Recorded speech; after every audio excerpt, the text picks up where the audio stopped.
what's good, YouTube? Bruh, I need to get this. Oh my God. I got too much to get off my chest. I got like a lot of, bro, I got a lot going on, bro. I got to post on this. I got to do it. Bro, I'm having a lot of fun with this, posting every day. Like, it gives me something to look forward to. It's making my life feel real fulfilling right now. So, it's exactly why I want to talk about this, man. You guys got to get out your comfort zone, bro. Break free of that, bro. Stop being scared to fail, bro. You literally have nothing to lose. And bro, since I've been so adamant about talking about not having my phone, I put my phone upstairs. I'm like, yes, finally able to leave my phone away. Not that I couldn't before, but there was a period of my life where I didn't use my phone at all. So it just feels very jarring to be on it all the time. So I'm trying to, you know what I'm saying, have time away from the screen. I find myself able to be more present and enjoy the moment without it.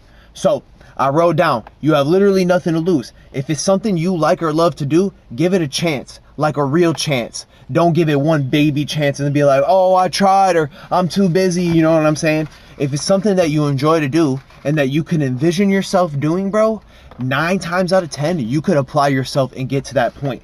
You're from America, bro, a country of privilege and opportunity and things like that. Especially if you have a roof over your head, you know what I'm saying, and a consistent job. There's so many different opportunities. Like, why do you think people get to it, bro? Because they want to break free from the matrix, that 9 to 5, come home, waste time until you're 40, and then you look back like, now I'm not telling you to just do this to get rich or get famous, or do it as a means to support yourself, because that's how you get burnout, bro. Do whatever I'm talking about, however you're taking this, as a way to express yourself.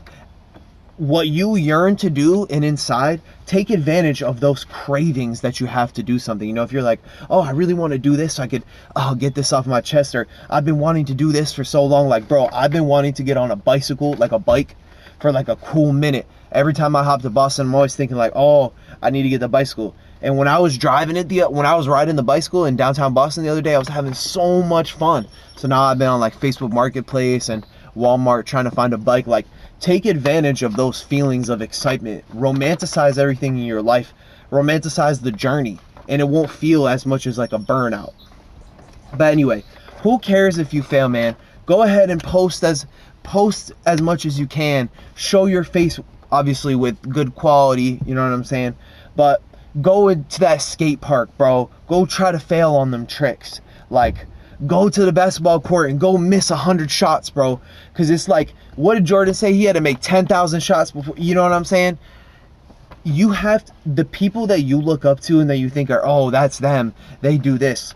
You know, they were just in the same position as you and might have even started later. Now, obviously, there's people that start before you, which can be very discouraging, bro. It's always, I hear people say, oh, man, they're only 16 doing this shit. Man, I'm 25.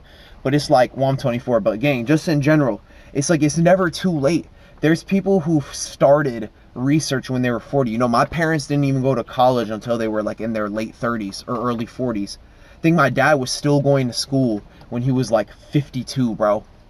And my point is that it's never too late to change your circumstances. You don't want to be down the line with more stresses, with more aching body, and saying, oh, when I had the opportunity to give it my all, I didn't. I just relaxed. Like, you guys are too focused on chilling. You're more focused on what entertainment you're going to consume, what thing is going to get you to the next.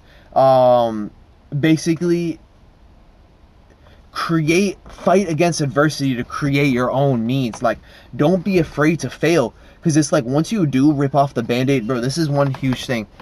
Imagine moments in your life where you basically, quote unquote, like ripped off the Band-Aid and was able to like really start enjoying whatever you were scared of. There are people who are scared to try certain foods who then when they try it, that becomes their favorite food. People scared to try a certain sport, they look dumb, but then they have a friend that plays that sport and then they start playing it.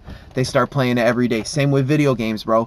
I got homies that would never play some anime at video games, but then once I started playing it, then they got addicted to it. Same, that's how I thought I was. You never want to be too cool or too afraid to do something, man. You have nothing to lose. You only have your pride to lose. But your pride is 9 times out of 10 like the reason you have an ego or whatever like that. It's hard to explain it. I've explained it in many other videos, and I don't want to go off on too much of a tangent, but pride oftentimes takes you away from your nature of kindness and beauty and compassion and things like that.